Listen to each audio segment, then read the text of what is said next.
नमस्कार साथियों, प्रताप क्लासेस के यूट्यूब प्लेटफॉर्म पर आप सभी का हार्दिक स्वागत है, अभिनंदन है। प्रीवियस ईयर क्वेश्चन हमारे चल रहे हैं, डेली हम सॉल्यूशन करते हैं जीके के। तो आज जीके के फिर 50 क्वेश्चन बात करेंगे और पेपर है हमारे पास जेईएन सिविल डिग्री 2016 का। और वैसे हमारा प्रेप का जो क्रम है वो 7 नंबर का पेपर आ चुका है। इससे पहले हमने पेपर सॉल्यूशन करवाए हैं। तो आज 50 क्वेश्चनों की बात करेंगे। राजस्थान कर्मचारी चयन बोर्ड द्वारा पेपर पूछा गया है। तो सभी साथी वीडियो को लाइक कर लें, शेयर भी करें अन्य साथियों को जो भी आपके आसपास तैयारी कर रहे हैं, और चैनल को सब्सक्राइब कर ले और बेल आइकन का घंटा दबा लें ताकि जैसे हम वीडियो अपलोड करेंगे आपके पास पहुंच जाएगा। और बाकी प्रताप क्लासेस के टेलीग्राम को जरूर ज्वाइन कर लें, ठीक है। तो बात करते हैं आज के महत्वपूर्ण 50 प्रश्नों की, और तथ्य के साथ में एक एक प्रश्न आपको मैं डेली करवाता हूँ। तो आज का पहला प्रश्न है हमारे पास कि साबी नदी के तट पर प्राचीन राजस्थान की सभ्यता का कौन सा स्थल बसा हुआ है।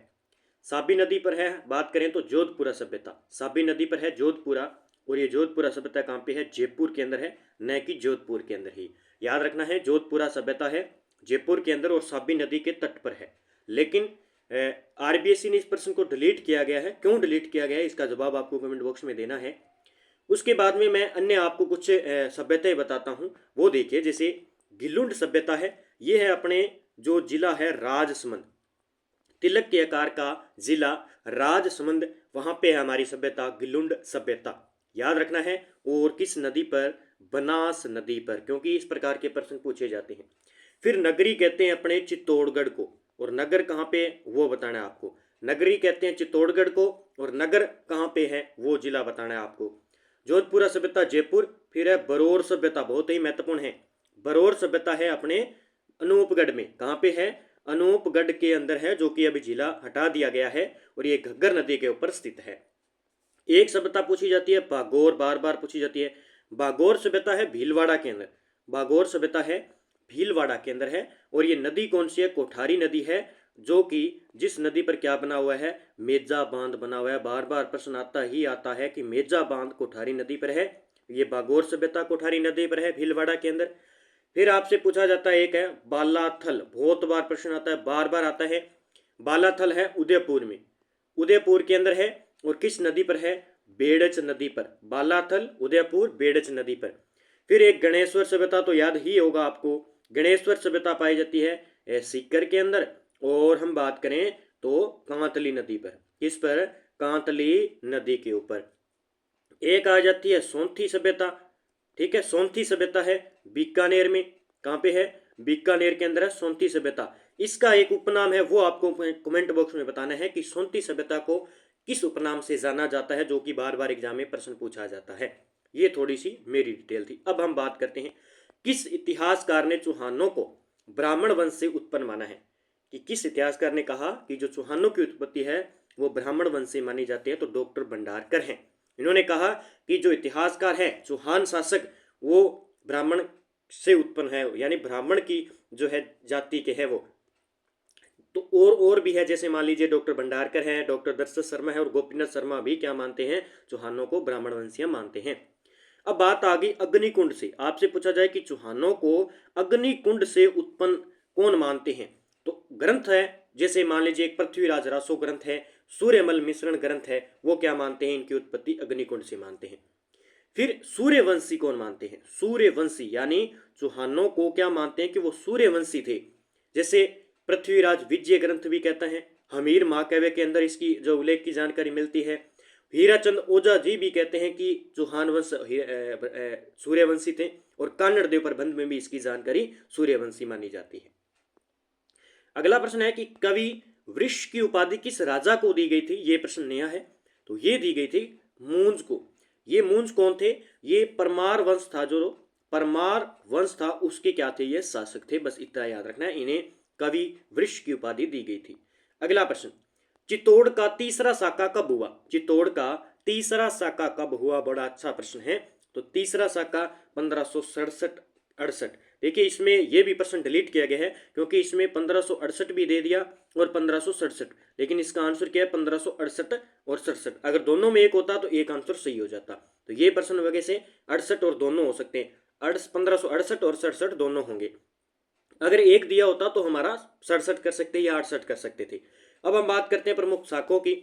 प्रथम शाखा कब हुआ था, प्रथम शाखा आपसे पूछे चित्तौड़गढ़ के अंदर प्रथम साका कब हुआ था, तो 1303 में, पहली डेट याद रखनी है 1303 में। फिर दूसरा साका आपसे पूछे, दोनों सारी की डेट याद रखनी है, दूसरा साका हुआ था 1535 में, और तीसरा साका हो गया कौन सा, तीसरा साका हो गया 1567-68 में। ठीक है, ये है 3 साके जो चित्तौड़गढ़ दुर्ग के अंदर हुए थे। अब पहला जो साका हुआ था इसमें थे रतन सिंह, शासक यहाँ कौन थे, रतन सिंह पर अलाउद्दीन खिलजी ने आक्रमण किया था, किसको लेकर, पद्मनी को लेकर। ठीक है, और पद्मनी के यहाँ पे गोरा और बादल जो चाचा थे, एक भाई था, वो भी वीरगति को प्राप्त हुए। दूसरा साका के अंदर जो विक्रमादित्य के समय यहाँ पे हुआ था, और तीसरा साका है अकबर ने, तीसरे साके में अकबर ने यहाँ पे क्या किया, हमला किया था, ये याद रखना है, अकबर ने यहाँ पे हमला किया था। तो ये तीनों चारों पॉइंट आपको याद रखने हैं। अगला प्रश्न देखो कितना गजब का, चल फिर शाह की दरगाह है राजस्थान में कहाँ स्थित है, चल फिर शाह की दरगाह है कहाँ पे अभी, चल फिर शाह की दरगाह है, अच्छा प्रश्न है अभी, चित्तौड़गढ़ गए है, चित्तौड़गढ़ में है चल फिर शाह की दरगाह है, याद रखना है आपको। घूंघट है, गुगड़ी है, बांद्रा है, इमली क्या है अभी, घूंघट, बूदड़ी, गुगड़ी, बांद्रा और इमली क्या है अभी, अच्छा प्रश्न है। ये है तारागढ़ जो दुर्ग है अजमेर, उसकी प्राचीन जो विशाल बुर्जी हैं उनके नाम रखे हुए हैं, घूंघट है, गुगड़ी है, बांद्रा है, इमली है। अगला प्रश्न है कि चरणदासी संप्रदाय की प्रधान पीठ कहाँ पे है, तो चरणदासी वैसे तो इनका जन्म माने कि चरणदास जी का, वो तो है अलवर के, कहाँ पे है, एक स्थान है डेहरा, डेहरा स्थान है, वहां पे इनका क्या होता है, जन्म होता है चरणदास जी का। ठीक है, और इनकी पीठ कहाँ पे है, दिल्ली के अंदर है, ये प्रश्न पूछा जाता है, इनकी पीठ है दिल्ली के अंदर, इनका जन्म अलवर डेहरा राजस्थान के हैं। ठीक है, कई बार ऐसे पूछा जाता है कि निम्न में से कौन सा संप्रदाय है जो जन्म उनका जो राजस्थान में हुआ है लेकिन उनकी पीठ बाहर बनी हुई है, तो दिल्ली के अंदर बनी हुई है। फिर इनके कुछ ग्रंथ है जैसे ब्रह्मा ज्ञान है, ठीक है, ब्रह्मा ज्ञान है, ब्रह्मा ज्ञान है, और आपसे पूछे भक्ति सागर है, ये भी इनके क्या प्रमुख है, ब्रह्मा ज्ञान सागर है, भक्ति सागर है। फिर इन्होंने एक प्रश्न पूछा जाता है कि नादिर शाह की जो आक्रमण की भविष्यवाणी की थी वो चरणदास जी ने की थी, ये सगुण भक्ति जो धारा थे उसके थे, और पीले वस्त्र धारण करते थे। नागौर का बू गांव किसके लिए प्रसिद्ध है, नागौर का बू गांव, तो ये प्रसिद्ध है मिट्टी के खिलौने के लिए।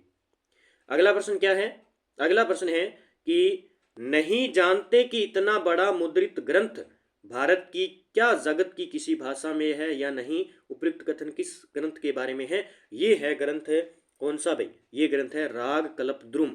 अब देखिए इसमें राग रत्नाकर है और राग कल्पद्रुम है, तो इसका आंसर है कि नहीं जानते कि इतना बड़ा मुद्रित ग्रंथ भारत की ही क्या जगत की किसी भाषा में है या नहीं, तो ये हो गया राग कल्पद्रुम।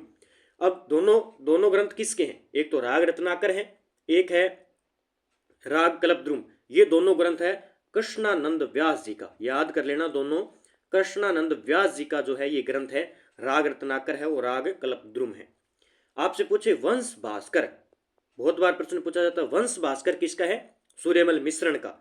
एक है संगीत रत्नाकर, आपसे पूछे संगीत रत्नाकर, तो वो हो जाएगा पंडित सारंगधर का।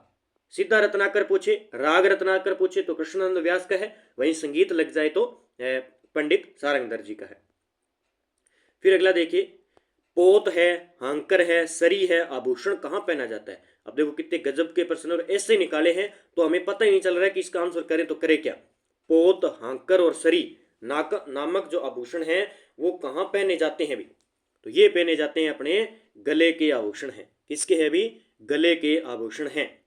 पोत है, हाकर है, सरी है, हंसली है, ठीक है, हंसली है, कथला है, ये कई नाम नए हैं ना, वो अच्छे तरीके से याद करना है। चीड़, चीड़ भी गले में पहनी जाती है। फिर है मणिकमाला, ये पूछा जाता है कि मणिकमाला कहाँ पहनी जाती है, गले में पहनी जाती है। फिर एक है तरुत्ती, तरुत्ती, तख्ती, तरुत्ती या तख्ती, ठीक है, तरुत्ती है ये। फिर उसके बाद में कंठी, कंठी तो पढ़ा है आपने। फिर है तेराता, ये नहीं पढ़ा होगा, तेराता याद कर लेना। फिर है मांदलिया, पढ़ा होगा आपने क्योंकि मांदलिया आप याद कर सकते हो अच्छे तरीके से, मांदलिया है। तिमणिया भी आपने याद किया होगा, गले में होता है तिमणिया। फिर है ठुस्सी, ठुस्सी बहुत बार प्रश्न पूछा गया, ठुस्सी पीटीए में पूछा गया था, ठुस्सी है। टेवटो गड़ा दे रे मन, टेवटो गड़ा दे, वो टेवटो है, गले में पहना जाता है। गलसर, ये भी बहुत बार प्रश्न में पूछा गया, गलसर भी गले का है। पाड़क, याद कर लेना भी, पाड़क गले का है। परूनिया, पुरूनिया भी कहाँ का है, गला का है परूनिया। और बेलोर, ये भी कहाँ का है, गले का है, बेलोर याद कर लेना। मंगलसूत्र तो आपको याद ही होगा, मंगलसूत्र है, याद है। तुलसी याद कर लेना भी, तुलसी जो है वो गले में पहना जाता है, तुलसी, ठीक है। बजटी, ये भी याद रखना है, बजटी भी गले में पहना जाता है। डोरा है, ठीक है। चंद्रहार है, ठीक है, चंद्रहार है। हमेल, ये भी याद कर लेना भी, हमेल गले में पहना जाता है। और कालर है। खुंगाली, ये भी बहुत बार पूछा गया, अभी खुंगाली और लिख देता हूं, खुंगाली आभूषण गले में, ये सारे गले के आभूषण थे। कुचामनी ख्याल से संबंधित कौन सा कथन सही नहीं है? कुचामनी ख्याल, एक तो पहली बात याद रखना है, कुचामनी ख्याल का संबंध है लोकनाट्य से। सबसे पहले तो ये याद रखना है, ये है क्या, लोकनाट्य है, ठीक है। क्या है, लोकनाट्य, एक तो ये याद रखना है सबसे पहले। फिर इसके प्रवर्तक हैं लच्छी राम जी, ये बिल्कुल सही है, लच्छी राम जी।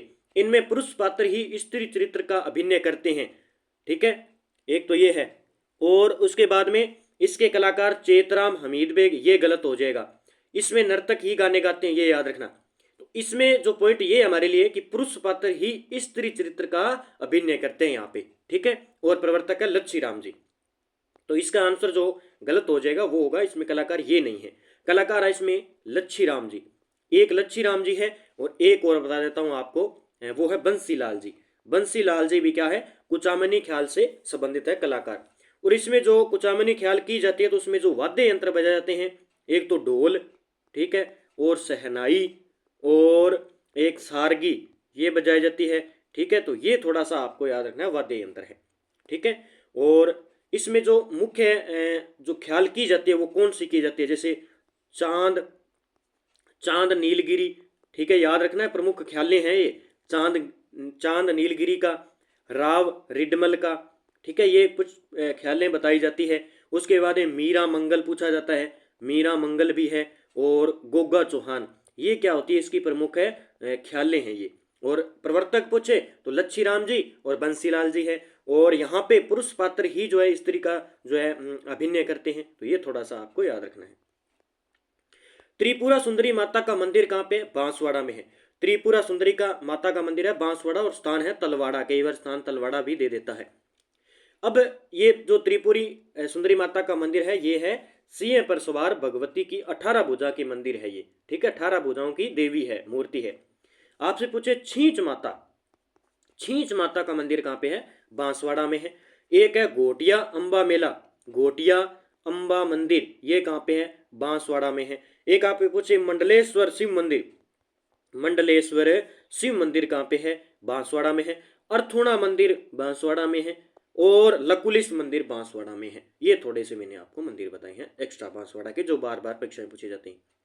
अगला प्रश्न है कि विद्यार्थी यूथ लीग जो है उसकी स्थापना किसके द्वारा की गई। विद्यार्थी यूथ लीग ये 1929 है, यहाँ पे 1929 ईस्वी की स्थापना दिल्ली में किसने की थी। बड़ा गजब का प्रश्न है। ये की थी अपने टीकाराम पालीवाल के द्वारा, ठीक है, जो निर्वाचित, सर्वप्रथम निर्वाचित मुख्यमंत्री थे राजस्थान के, टीकाराम पालीवाल। ये विद्यार्थी यूथ लीग की स्थापना 1929 के अंदर इन्होंने की गई थी। अगला प्रश्न, डाबी और जीवनी सामंतों की श्रेणी राजस्थान में कहां प्रचलित थी। ये जैसलमेर में। ये नया प्रश्न है, ये लिख सकते हो आप। अगला प्रश्न देखिए, प्रजामंडल दिया हुआ है और संस्थापक है। जैसलमेर के प्रजामंडल के स्नापक थे मीठालाल व्यास, बिल्कुल सही है। कोटा के नैनू राम, सही है। जयपुर के कपूरचंद पाटनी, लेकिन बूंदी के जो थे गोपीलाल यादव नहीं थे। तो बूंदी के शासक कौन थे, इसका जवाब आपको कमेंट बॉक्स में देना है। बूंदी प्रजामंडल के, तो इसमें आंसर होगा डी। अगला प्रश्न देखिए, अगला प्रश्न है कि देखो थोड़ा सा बड़ा है। राजस्थान एकीकरण में भरतपुर धौलपुर रियासतों पर जनता की राय जानने के लिए एक कमेटी का गठन किया गया था, उस कमेटी में कौन सम्मिलित नहीं था। अब देखो कितना गजब का प्रश्न है। उसमें शंकर देवराय समिति थी, आर के सिद्धवा थे, प्रभु दयाल थे, तो एम एस जैन नहीं थे। अब आप इसको अच्छी तरीके से कॉपी में लिख सकते हो कि जो कमेटी बनाई गई थी उसमें शंकर देव राव थे, और आर के सिद्धवा थे, और प्रभु दयाल जी थे। शार्दुल राजस्थान रिसर्च इंस्टीट्यूट की स्थापना किसने की थी? शार्दुल राजस्थान रिसर्च इंस्टीट्यूट की स्थापना किसके द्वारा की गई थी? तो अच्छा प्रश्न है ये की गई थी अपने दशरथ शर्मा के द्वारा। किसके द्वारा? दशरथ शर्मा के द्वारा इसकी स्थापना की गई थी। अगले प्रश्न की बात करते हैं। अगला प्रश्न देखिए, राज्य दिए हुए और पॉलिटिकल एजेंट दिए हुए, उदयपुर, कोटा, जयपुर और भरतपुर। कक्षा 9 के आप पुस्तक में देखेंगे तो वहाँ पे आपको सेम एक इंडेक्स में मिलेगा लिखा हुआ, और बाकी आप 6 से 12 जो नानक क्लासेस की पुस्तक है उसको आप अच्छे तरीके से पढ़ेंगे तो वहाँ से आपका सारा राजस्थान जीके कवर हो जाएगा। ठीक है, ऑनलाइन ऑर्डर भी कर सकते हो। 80 580 80 580 22 001 इस नंबर पर आप संपर्क कर लेना, व्हाट्सअप संपर्क कर लेना और कह देना कि मुझे राजस्थान नानक क्लासेस की 6 से 12 की पुस्तक चाहिए, तो वो आपको ऑनलाइन ऑर्डर कर देंगे, आप पेमेंट भेज देना। तो उदयपुर का कौन था? कोटा का, जयपुर का। ठीक है, इसमें बताना है। तो इसमें देखिए इसने सही नहीं है, वो 3 नंबर जयपुर का था, मेजर लॉरेंस नहीं था। उदयपुर का CL सावर्स था। कोटा का मेजर बर्टन था, जिसकी आपको पता ही है कि जो दुर्ग पर गर्दन काट दी गई थी। भरतपुर का मेजर निक्सन था। तो याद रखना है ये अच्छे तरीके से, जो कि एग्जाम में बार बार पूछे जाते हैं। तो जयपुर का कौन था उसका जवाब कमेंट बॉक्स में देना है आपको। भक्त आंदोलन किस क्षेत्र में शुरू हुआ था? भक्त आंदोलन शुरू हुआ था अपने डूंगरपुर और बांसवाड़ा में। याद कर लेना, भक्त आंदोलन की शुरुआत डूंगरपुर बांसवाड़ा के अंदर हुई थी। अगला प्रश्न देखिए, झालरापाटन में नवलखा दुर्ग की नींव किसने रखी? तो नवलखा दुर्ग की नींव रखी पृथ्वी सिंह ने। ये सारे के सारे बड़े गजब के हैं। झालरापाटन में नवलखा दुर्ग की नींव रखी पृथ्वी सिंह ने। राजस्थान राज्य की आकृति है, बताइए भी। तो राजस्थान राज्य की आकृति है विषम कोणीय चतुर्भुज। राजस्थान राज्य का अक्षांशीय विस्तार बताइए भी। कुछ प्रश्न भी ऐसे हैं, सरल है, क्योंकि एग्जाम में इस प्रकार के प्रश्न कुछ देने पड़ते हैं। तो 23 डिग्री 3 मिनट से लेकर 30 डिग्री 12 मिनट उत्तर राजस्थान का अक्षांशीय विस्तार है, अक्षांशीय। अरावली की सर्वोच्च पर्वत चोटी कौन सी है? अरावली की सर्वोच्च पर्वत चोटी यहाँ पे कौन सी हो जाएगी? शेर चोटी हो जाएगी। ठीक है, शेर चोटी हो जाएगी। रघुनाथगढ़ सीकर के अंदर है, 1055 किलोमीटर है। तारागढ़ अजमेर में है और जरगा उदयपुर में है। राजस्थान के किस भौतिक विभाग में मुकंदरा की पहाड़ियां पाई जाती है? बार बार प्रश्न आता है। मुकंदरा हिल्स हड़ौती के पठार में पाई जाती है, मुकंदरा हिल्स। ठीक है, फिर ऊपरमाल क्या है अभी? ऊपरमाल की बात करें, हड़ौती पठार का एक भाग है। ऊपरमाल का पठार कहते हैं इसे, ये हड़ौती का ही भाग है। एक बिजोलिया किसान आंदोलन में ऊपरमाल पंच बोर्ड की स्थापना भी की गई थी, याद है आपको, जिसका अध्यक्ष बनाया गया था मन्ना पटेल को, सरपंच बनाया गया था। अब बताइए कि ऊपरमाल पंच बोर्ड की स्थापना कब की गई? इसका जवाब आपको कमेंट में देना होगा। थार मरुस्थल की स्थलाकृति किस प्रकार के बालुका स्तूपों से पटी पड़ी है? तो थार मरुस्थल की जो स्थलाकृति है वो किस प्रकार के बालुका स्तूपों से, ठीक है, तो इसका आंसर हो जाएगा अपने पेराबोलिक। क्या हो जाएगा? पेराबोलिक स्थलाकृति। राजस्थान भू क्षेत्र में लंबाई की दृष्टि से नदियों का सही आरोही क्रम बताना है। तो यानी 1 से लेकर 10 से लेकर 1 तक बताना है। कांतली हो जाएगी, सीकरवाली, चंबल हो जाएगी, फिर लूणी और बनास। इसका आंसर होगा ए नंबर। ठीक है, 1 नंबर। 27 का आंसर होगा 1 नंबर। इसने पूछा है कि लंबाई की दृष्टि से नदियों का। ठीक है, अगला प्रश्न देखिए। अगला प्रश्न है, सही है ना, कांतली, चंबल और लूनी बनास। ठीक है, अगला, पश्चिमी राजस्थान में अल्प वर्षा के लिए निम्नलिखित में से कौन सा कारण नहीं है? तो इसमें है ग्रीष्म काल के दौरान उच्च वायुदाब, ये इसका कारण नहीं होगा। निम्नलिखित में से कौन सी मिट्टी राजस्थान के सर्वाधिक क्षेत्रफल विस्तृत है? तो सर्वाधिक पर है एरिडोसोल्स या एंटीसोल्स। एरिडोसोल्स या एंटीसोल्स यानी मृस्थलीय मिट्टी। वर्टिसोल्स कहाँ पाई जाती है? ये दक्षिणी राजस्थान में आ जाएगी। अल्फीसोल्स शायद तक मुझे लगता है जलोढ़ मृदा को कहते हैं। माउंट आबू क्षेत्र में किस प्रकार की प्राकृतिक वनस्पति पाई जाती है? अब माउंट आबू क्षेत्र यानी सिरोही के आसपास का क्षेत्र है, वहां पे उष्णकटिबंधीय सदाबहार वन पाए जाते हैं। राजस्थान में विधि द्वारा संरक्षित व विश्व धरोहर में शामिल अद्वितीय पक्षी संरक्षण स्थल कौन सा है? केवलादेव घना पक्षी अभ्यारण्य, भरतपुर वाला। अगला, राजस्थान में मरुस्थलीकरण का मूल कारण क्या है? एक प्रश्न आता ही आता है, कोई भी एग्जाम हो मरुस्थलीकरण से संबंधित और अरावली से संबंधित उसके कारण पूछे जाते हैं। तो इसमें कौन सा नहीं होगा? तो देखिए इसमें वैसे प्रश्न ये डिलीट किया गया है, तो इसका आंसर भी हम छोड़ देंगे। क्यों डिलीट किया गया इसके बारे में बाद में देखेंगे, ठीक है। इसमें कि राजस्थान में मरुस्थलीकरण का मूल कारण क्या है फैलने का? सूखे की बारंबारता, मिट्टी आवरण शेप, गहरता भूजल स्थल, वनस्पति आवरण शप।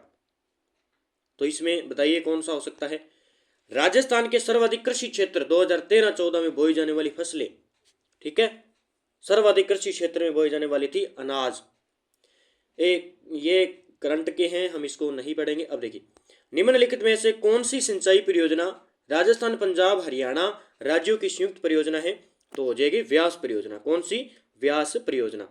इंदिरा गांधी नहर की चौधरी कुंभाराम लिफ्ट से राजस्थान के कौन से जिले लाभान्वित है? तो इससे है हनुमानगढ़ और चूरू। हनुमानगढ़ और चूरू। इसका नाम बताओ, चौधरी कुंभाराम लिफ्ट नहर का नया नाम शायद तक। राजस्थान का राष्ट्रीय राजमार्ग जो स्वर्णिम चतुर्भुज योजना व पूर्व पश्चिम कॉरिडोर दोनों का हिस्सा है, तो राष्ट्रीय राजमार्ग 76। अब नया नाम देख लेना भी कौन सा है। सुपर नेशनल हाईवे योजना में सम्मिलित राजस्थान के सड़क मार्ग का नाम बताइए? तो महाराजा अग्रसेन मार्ग, ठीक है। झामर कोटड़ा किस खनन के लिए प्रसिद्ध है? मैंने बार बार बता रहा हूं, झामर कोटड़ा रॉक फॉस्फेट के लिए, रॉक फॉस्फेट के लिए झामर कोटड़ा प्रसिद्ध है। राजस्थान का कौन सा जिला वर्तमान जिप्सम का अधिकतम उत्पादन करता है? सबसे ज्यादा जिप्सम उत्पादन करता है बीकानेर ही, आपको याद रखना होगा। अगला, ठीक है, तो ये अगले प्रश्न आ गए, ठीक है। ये जो इनका एग्जाम है उनके प्रश्न आ गए, सड़क वाले किस प्रकार के, इंजीनियरिंग वाले आ गए। तो हमारे प्रश्न थे राजस्थान जीके के, जो हमने कवर कर लिए हैं। अच्छे तरीके से पढ़ें, अध्ययन करें मेरे साथ। जो नए प्रश्न हैं उसको मैं कह रहा हूँ कॉपी पेन लेकर साथ में रखें, उसको लिख लें, और जो आपको याद है वो अच्छे तरीके से याद ही है, अब नहीं भूलोगे। एक बार रिवाइज करना है। जीके के माध्यम से आपका जो पूरा टॉपिक कवर हो जाता है। हम पेपर पुराने पढ़ते हैं तो हमारे टॉपिक कवर हो जाते हैं। अगर हमें लगता है कि ये थोड़ा सा हमारा डीप है टॉपिक, तो उसको हम बाहर पढ़ भी लेते हैं एक बार जाकर। तो इसलिए रिवीजन जरूरी है चीज़ों का, और डेली मेरे साथ जुड़ जाइए। डेली हम पुराने पेपरों का अभ्यास करते रहेंगे, चलते रहेंगे, और उसके बाद में हम आरबीएससी के पूरे होने के बाद हम आरपीएससी के पेपर की स्टार्ट कर देंगे, जितने भी पेपर हुए हैं। तो जय हिंद जय भारत दोस्तों, मिलते हैं अगले वीडियो के साथ में। और इसी के साथ में प्रताप क्लासेस को ज़रूर ज्वाइन कर लें ऐप को। वहाँ से आपको करंट अफेयर्स की टेस्ट सीरीज मिल जाती है, साइकोलॉजी की है और पॉलिटिकल की है, एनसीईआरटी की है, कक्षा 6 से 10 तक की, रीड के लिए स्पेशल सामाजिक अध्ययन की टेस्ट सीरीज है। तो वो जरूर लें, अच्छे तरीके से तैयारी करें। जय हिंद जय भारत दोस्तों।